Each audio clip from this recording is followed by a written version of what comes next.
کہ انسان جس سے محبت کرتا ہے قیامت کے دن اسی کے ساتھ اٹھایا جائے گا۔ شعر نمبر 4۔ جمے جس طرف آنکھ جلوہ ہے اس کا، جو یکسو ہو دل تو وہی چار سو ہے۔ جمے ٹھہر جائے جم جائے، جلوہ نظارہ، یکسو ایک جانب ساکن، چار سو چاروں طرف یعنی ہر طرف۔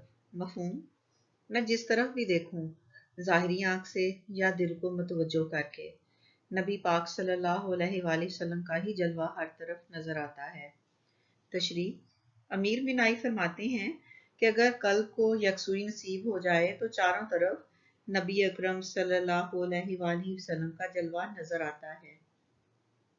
اگر میں اپنے دل کو پوری طرح متوجہ کر کے دیکھوں تو ہر طرف آپ صلی اللہ علیہ وسلم ہی نظر آئیں گے۔ آپ صلی اللہ علیہ وآلہ وسلم ہی وجہ تخلیق کائنات ہیں۔ کائنات کا ذرہ ذرہ اس کی گواہی دیتا ہے۔ یہ انسانی فطرت ہے کہ جب وہ کسی کی محبت میں سرشار ہوتا ہے تو من و تو کا احساس مٹ جاتا ہے، اسے ہر طرف اپنے محبوب کی ہی تصویر نظر آتی ہے۔ کچھ ایسا ہی حال شاعر کا نبی کریم صلی اللہ علیہ وآلہ وسلم کی محبت میں ہے کہ دل کے آئینے میں ہے تصویر یار، جب ذرا گردن جھکائی دیکھ لی۔ شعر نمبر 5۔ تیری راہ میں خاک ہو جاؤں مر کر، یہی میری حرمت یہی آبرو ہے۔ مشکل الفاظ: خاک ہو جاؤں، مر جاؤں، مٹی میں مل جاؤں۔ حرمت احترام، آبرو عزت۔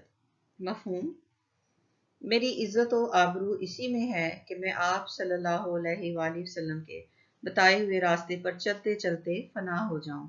تشریح: نبی کریم صلی اللہ علیہ وآلہ وسلم کے عشق میں اپنی ذات کو مٹا دینا ہر عاشق رسول کی خواہش ہوتی ہے، اور یہ سعادت ہر صاحب ایمان حاصل کرنا چاہتا ہے۔ شاعر امیر مینائی بھی انہی جذبات سے لبریز ہیں۔ وہ کہتے ہیں کہ ایک مسلمان کی عزت و آبرو صرف اور صرف نبی آخر الزماں کے احکامات پر عمل پیرا ہونے میں ہے۔ وہ خواہش کر رہے ہیں کہ میں اپنی ذات کو فنا کر کے آپ صلی اللہ علیہ وسلم کے بتائے ہوئے راستے پر چلتے چلتے ختم ہو جاؤں۔ ایک شاعر نے کیا خوب کہا ہے: ریت کے ذروں میں اللہ بدل دیتا مجھے، پھر مجھے راہ محمد میں بچھایا جاتا۔ امیر مینائی کی نعت کا یہ شعر شاعر کے فکر و خیال کی رانائی کا مجموعہ ہے۔ شعر نمبر 6۔ یہاں ہے ظہور اور وہاں نور تیرا، مقام میں بھی تو لامقام میں بھی تو ہے۔ ظہور ظاہر ہونا، مقام مادی دنیا جس کی حد ہے اور نظر بھی آتی ہے اور جس کا تعین بھی کیا جا سکتا ہے۔ لامقام غیر مادی دنیا جس کی کوئی حد نہیں اور یہ نظروں سے بھی اوجھل ہے اور اس کا تعین بھی نہیں کیا جا سکتا۔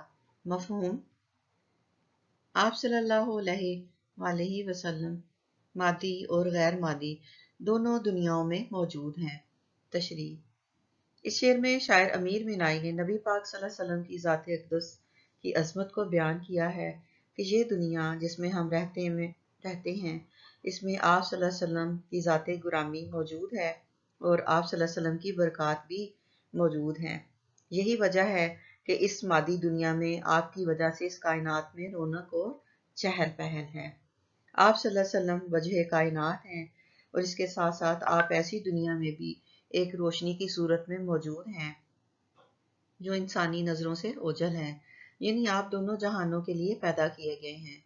اللہ تعالیٰ نے بھی قرآن پاک میں فرمایا ہے وَمَا أَرْسَلْنَاكَ إِلَّا رَحْمَةً لِّلْعَالَمِينَ، یعنی آپ دونوں جہانوں کے لیے رحمت بنا کر بھیجے گئے ہیں۔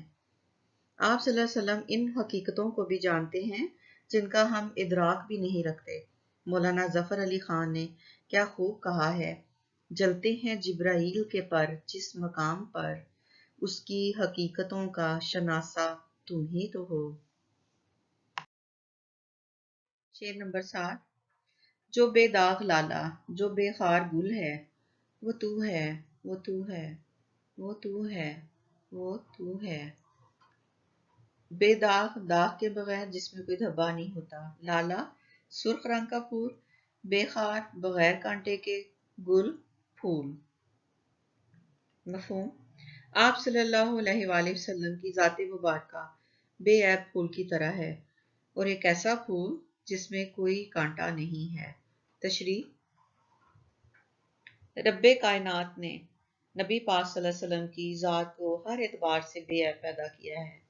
امیر بینائی نے یہی مضمون اپنے انداز میں بیان کیا ہے۔ وہ کہتے ہیں کہ آپ صلی اللہ علیہ وآلہ وسلم ایسے گلے لالہ ہیں جن میں داغ نہیں، اور ایسے پھول ہیں جس کے ساتھ کوئی کانٹا نہیں۔ عام مشاہدہ کی بات ہے کہ لالہ کا پھول حسین تو ہوتا ہے لیکن اس میں داغ بھی ہوتا ہے۔ اسی طرح ہر پھول، خاص طور پر گلاب کا پھول، اس کے ساتھ کانٹے بھی ہوتے ہیں، لیکن آپ صلی اللہ علیہ وآلہ وسلم کی ذات پاک جو ہے وہ ہر گناہ سے پاک ہے، ہر خطا سے پاک ہے۔ آپ صلی اللہ علیہ وآلہ وسلم سراپا پھول ہیں جس میں کوئی کانٹا بھی نہیں ہے، جو صرف خوشبو ہی خوشبو دیتا ہے، کانٹوں سے کسی کو تکلیف نہیں پہنچاتا۔ ایک شاعر نے خوب کہا ہے: نہیں رکھی ہے قدرت نے میرے آقا کمی تجھ میں، جو چاہا آپ نے مولا وہ رکھا ہے سبھی تجھ میں۔ یہ تشبیہ کا بہت ہی خوبصورت اور عمدہ شعر ہے۔ اس شعر کے آخری شعر کے مصرع میں شاعر نے وہ تو ہے کی جو تکرار اور گردان کی ہے، یہ اس کی نبی کریم صلی اللہ علیہ وسلم کی بے پناہ محبت کو ظاہر کرتی ہے، اور نبی پاک صلی اللہ علیہ وسلم کی ذات اکمل اور آپ صلی اللہ علیہ وسلم کی شان و صفات کو بیان کرتی ہے کہ جس کا مقابل کوئی بھی چیز نہیں ہے۔ اس نعت کا معنی و مفہوم اور تشریح سمجھنے کے بعد طلبہ نعت کا خلاصہ اور مرکزی خیال خود لکھنے کی کوشش کریں گے۔